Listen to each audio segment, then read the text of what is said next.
Matthew chapter 7, verse 7 says, "Keep on asking and you will receive what you ask for. Keep on seeking and you will find. Keep on knocking and the door will be open to you. For everyone who asks receives, everyone who seeks finds, and to everyone who knocks, the door will be opened." Hello, everybody, and welcome to the Junk Room, where we create whatever. And today we are going to create these faux Polaroid pictures. Now, I have a confession to make. I had to look up the word faux as I've started this junk journal journey. There's words that I was not familiar with, and faux was one of them, F-A-U-X. So I looked it up in the dictionary, and it said, not genuine, fake, or false. So these are going to be fake Polaroids, false Polaroids, and definitely not genuine Polaroids. And I made it so much more complicated than what it really was. And I had an aha moment and went, why didn't I think of that? And maybe there's times where you feel like that too, with when you see a video and you're like, what are they talking about? Or I can't do that. I don't know how to do that. Or I don't have that equipment or that tool or those pair of scissors. So I want to show you how easy these really are to make.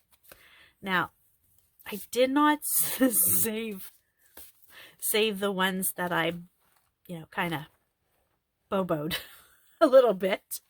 But you can make them all different sizes.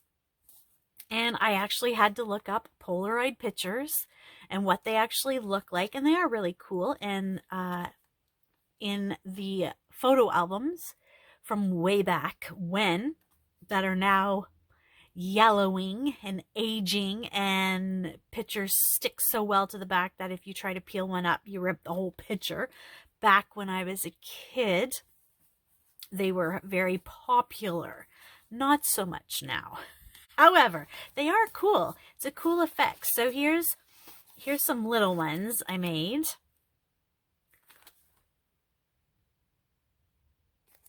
And then I did another size. So I was just playing with different sizes. Some bigger ones.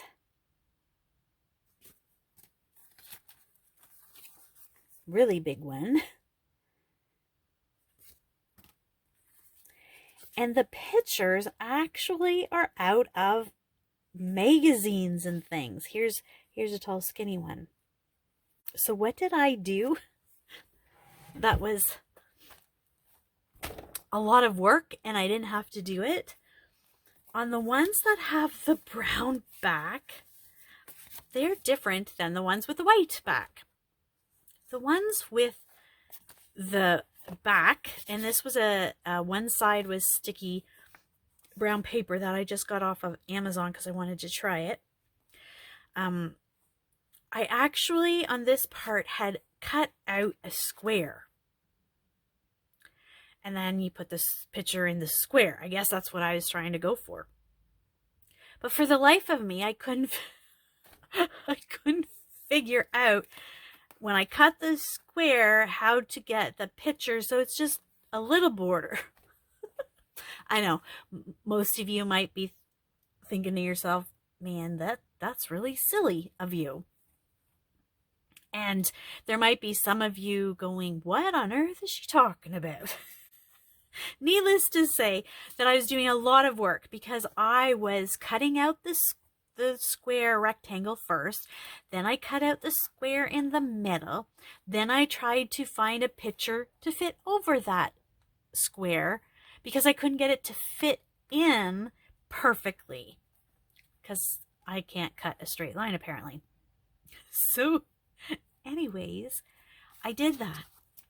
Then I'm like, oh, I'm going to dig out that Cricut machine that I have that's been collecting dust, and I'm going to cut out squares, and then I can cut around the square to make this part.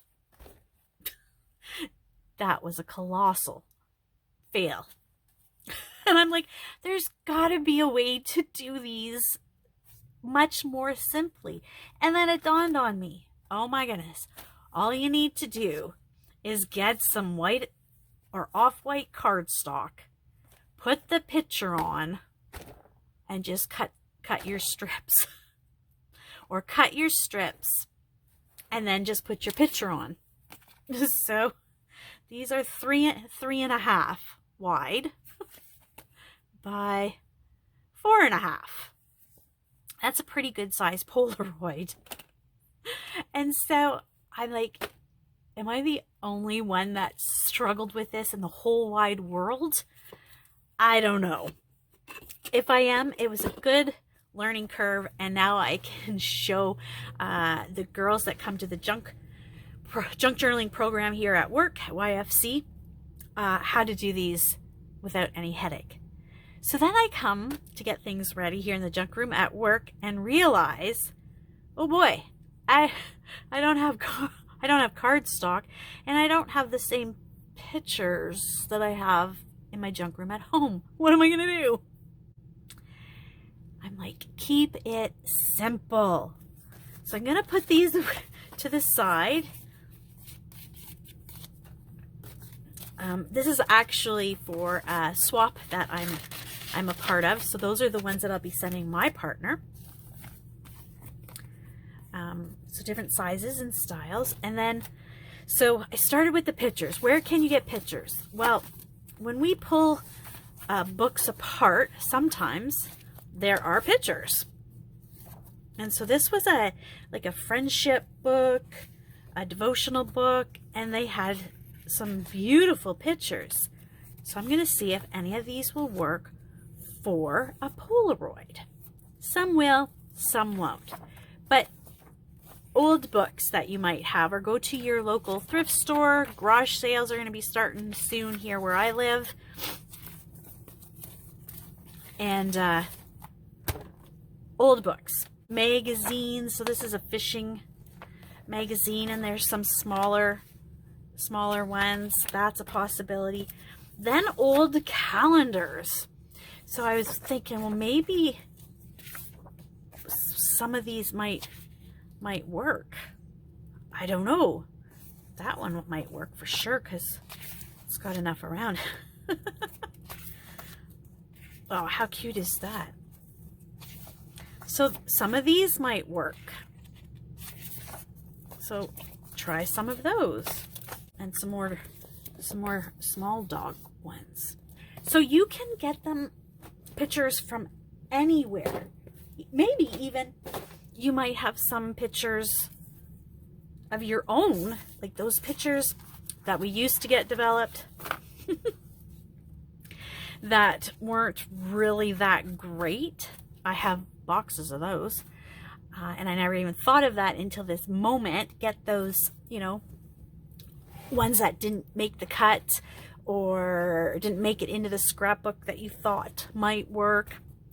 You can get your pictures from anywhere. The other thing I don't have in the junk room is cardstock. But I do have lots of white paper. And I thought I'm going to go maybe this way and see what I can do. And then I can back it on to something harder, like a file folder or some other colored cardstock I have, or some really thin cardboard. So you got to use what you have. And really, this turned out to be so simple that I was just going, really? It took you an evening to figure this out? And all you need is your glue stick. So let's see what I can do. Oh, here's some more. I love this one. This was just from an old magazine. This was from an old plant book, flowers, an animal book. Oh, here it is. I thought I kept some. So so I cut this square out, and then there's the square I cut out, and then I tried to cut around it evenly and then put the picture on top. Okay, so I cut out a square in the center to put the picture on top on several of them in the beginning. That I just put the picture and covered it all. I didn't even put it on top. I put it behind. And so here's a picture that's all ready to go. This is so easy. Your kids can do this. And so all you do, are you ready to make a fake Polaroid, is take your picture to whatever size, cut it to whatever size you want, and glue it on to your page. That's it. No, really, that's it. And then we cut it down. And so I'm just gonna, normally I just take my paper trimmer, no blades here at work. So I have to get some of those blades. And I'm just gonna tear that.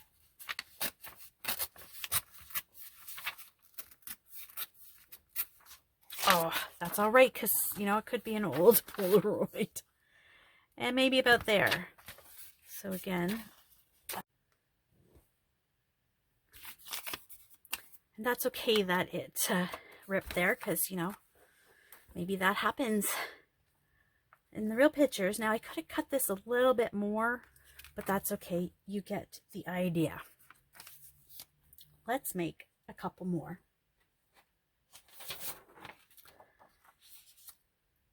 Now, when I was looking at some of these dog calendars, I'll show you what I mean. Dog calendars. Well, yeah, it was from a dog calendar.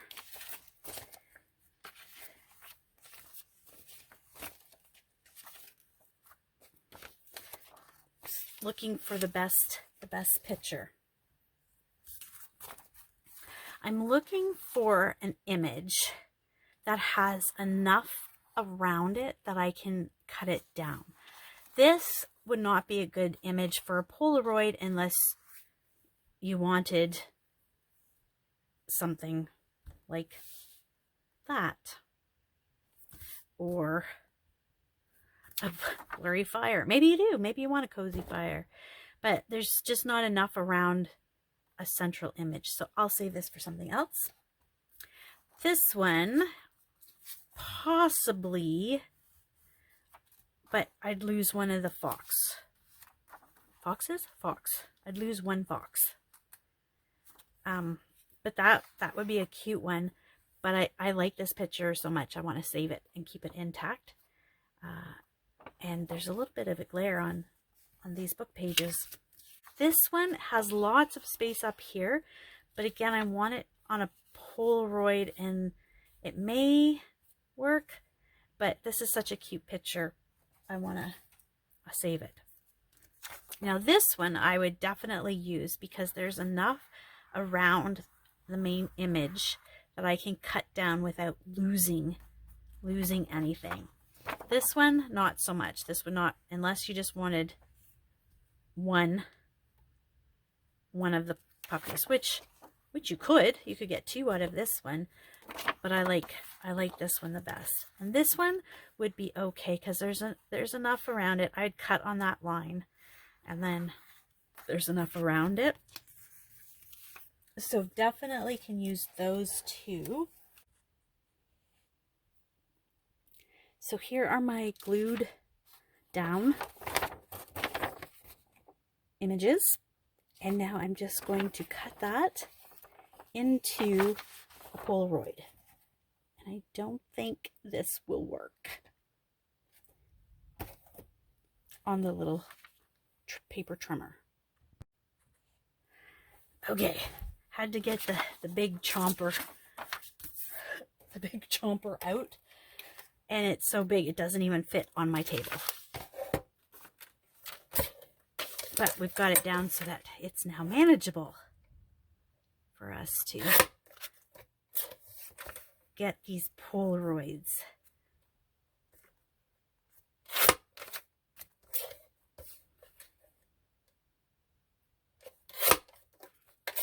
I glued that one down crooked.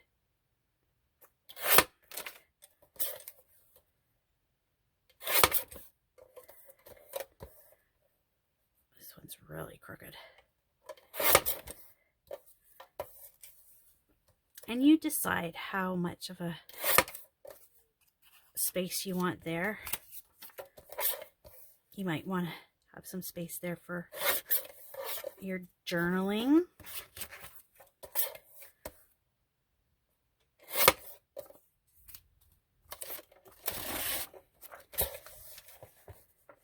And there, just like that.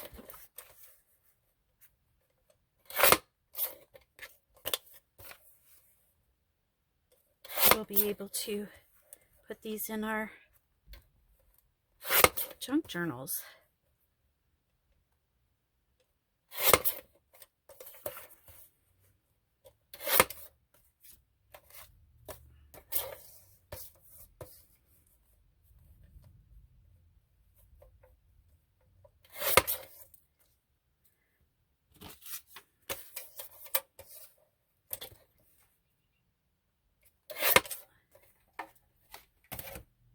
All right.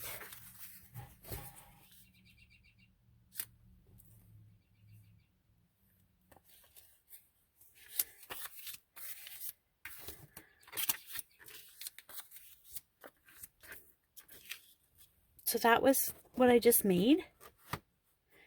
And then this is what I did on the first take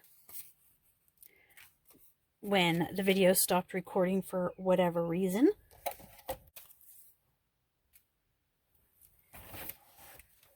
There we have it. So go and make some faux Polaroids for your junk journals. This one I need to cut down. But you get the idea. So go have some fun playing with pictures and paper. Thanks for joining me. Don't forget to give thumbs up for the like, subscribe, hit that bell down there, and click on all so you catch all the videos. And don't forget to share too. Maybe there's other people in your circle that really want to know how to make faux Polaroids. Have a great day, everybody.